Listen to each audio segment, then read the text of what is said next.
Labas rytas, labas rytas. Ką, viską susidėjau, kavos iššoviau, mačiau dabar atsidaro kepyklėlė nuo 7:30, dabar jau aišku 9, tai jau kaip ir koks skirtumas, bet čia 10 minučių pavažiuoti, tai ten ir užkasiu, nes maistą vakar visą vakarę damušiau.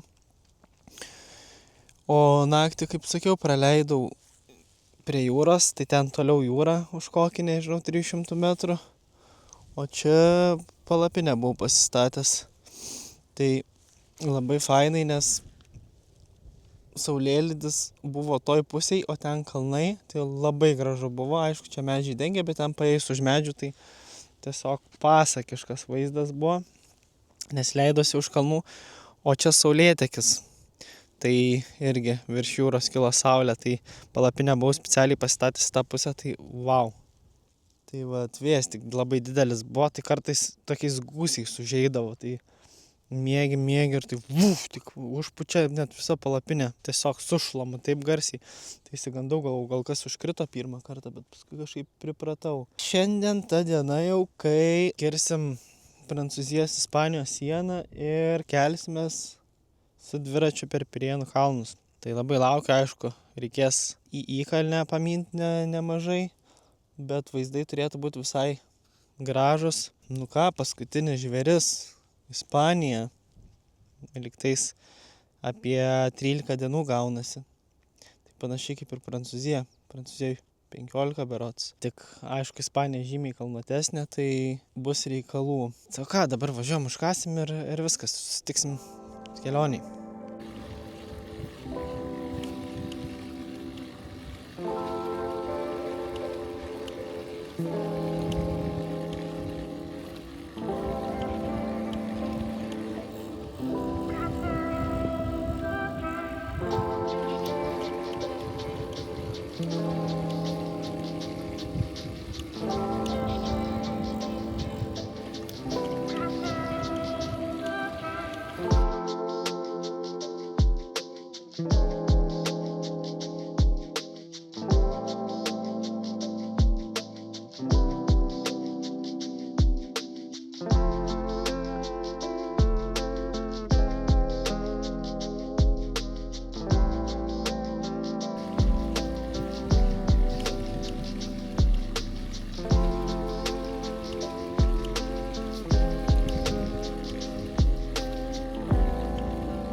Nu ką, jaunimas,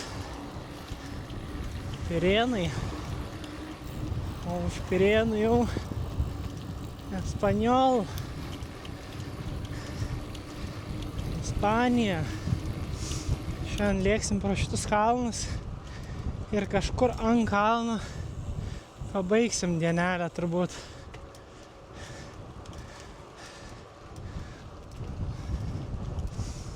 Tai labai smagu, gražu, kairiai pusė jūra, Viduržemio, super.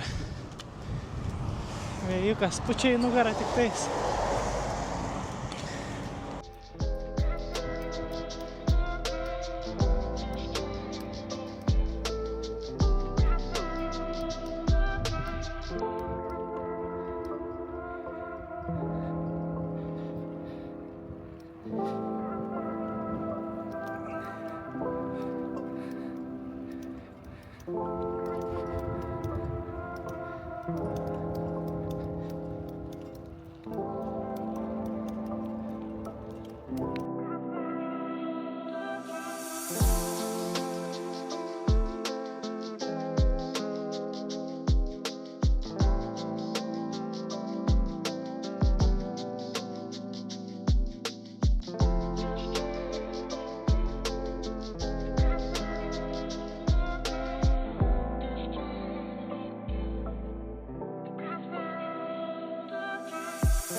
Nu ką, mėly draugai,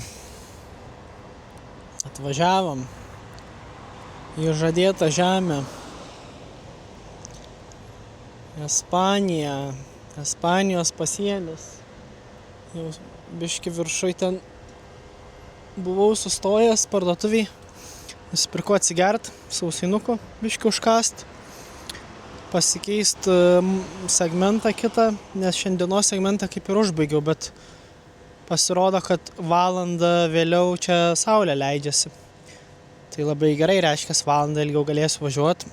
Tai labai smagu, paskutinis didelis žvėris, kurį reikia įveikti. Ir šiandien reikės nuvažiuoti, nežinau, bandysiu dar kokį 20 kilometrų, davažiuoti iki didesnio miestelio, nes nesu tikras dar kur miegot. Kempingų oficialių nėra, o miegot lauke kažkur kaip ir nelegalu. Ir baudos nuo 30 iki 3000 eurų. Nežinau, koks čia konsentas, ar toks kaip Vokietijai, kur tipo jo nelegalu, bet daug kas daro, ar biški rimčiau tai žiūri, nes mano nuomonė tai čia to kempingo nelabai leidžia, ypač vasaros metu, nes tų gaisrų labai didelė rizika. Tai gal dėl to, bet bandau išsiaiškinti su kitais dviratininkais Facebooko grupėse ir panašiai, kurie važiuoja dabar Ispanijoje, ką jie daro, kaip keliauja ir panašiai, kur naktis leidžia. Nes blogiausiu atveju šią naktį išeitų praleisti hotelį, kokiam hostelį, mačiau keli yra po 3-3 eurus. Jis nėra mažai, bet vis tiek, sąlyginai Švedijoje tiek už kempingą mokėjau, jeigu taip lyginant. Pavažiuosiu, palauksiu, gal kažką sugalvosiu, pasižiūrėsiu šalikelės, per kur aš ten važiuosiu, gal yra kokių krūmų, krūmynų, kur galima pasistatyti palapinę.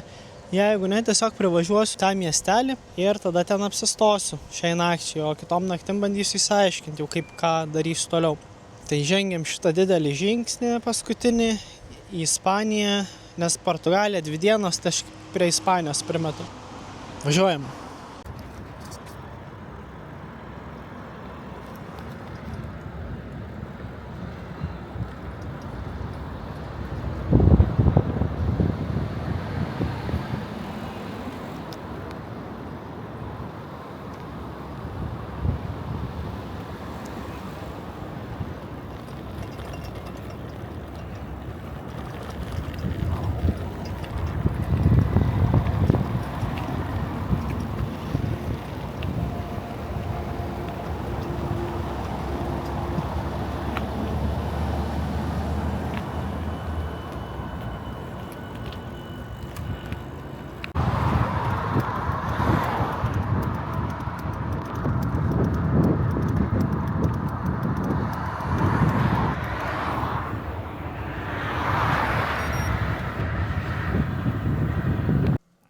Sveiki dar kartą.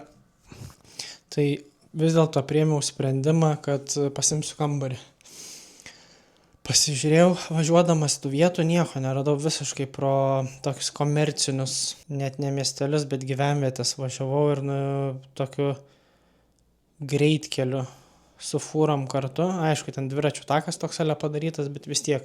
Tai net nebuvo labai kur nei išvažiuoti, nei nebuvo kažkur šiaip palapinę statytis, viskas aptverta. Vienoje vietoje toks biški ir šuo užpuolė. Aišku, nepavijo, bet vis tiek. Tai radau ten tokią kaip ir po alyvmedžių galėtum šalia gatvės pakrist, bet galvoju, fuck it. Tai 3 eurus sumokėjau šitą savo kambarį ale motelio. Kažkaip negaila, pasikrausiu viską, išsimiegosiu gerai, dušas yra, išsiplausiu rūbus. Esu daugiau mokėjęs Švedijoje už kempingą, už stovyklavietę. 3-5 eurai berods buvo, tai 3 eurų tai tikrai nenumirsiu. O paskui žiūrėsim, nes bandžiau paieškoti, kaip čia taisyklės kokios ir panašiai. Tai taisyklės tokios, kad dėl tų laukinių gaisrų, tai kaip ir draudžiama čia iš vis kempinti, ypač vasaros sezonų kažkur. Tai galvoju, neieškosiu, nevargsiu, šiandien jau pailsėsiu, 1 diena naujoje šalyje, tai galima sau leisti. Tai tokie reikalai dėl nakvynės, o šitas kambarys, tai visiškai paprastas. Čia blemba 3 aukštas, bet šiaip mūsų standartais būtų 4. Tai kol užlipau su visais daiktais, tai veidrodis, čia, nežinau, kažkoks vidury kambariukas su kriaukle, nelabai suprasti. Ką lova, interjeras, gan spintelė kažkokia ir viskas, tulkas kriauklė. Žiauriai šiaip cigaretėm smirda, bet, nu, vėl 3 eurų, tai negali pykt. Geras oras, šiandien labai greitai viskas prasivažiavo, smagus kelias, gražus vaizdai, super. Vieno dalyko tik gailiuosi, kad neiššokau į vandenį, bet tikrai dar bus progų, jūra tokio mėlynumo, taip norėjusi, taip karšta. Bet manau, kad vis tiek važiuosiu pro Barceloną, čia visą pašonę iki Valencijos, iš esmės pajūriu važiuosiu didelę dalį, tai manau tikrai bus dar progų. O kol kas tada tiek ir viskas, susitiksim rytoj ir jau prasidės visas Ispanijos etapas, tai iki rytojaus.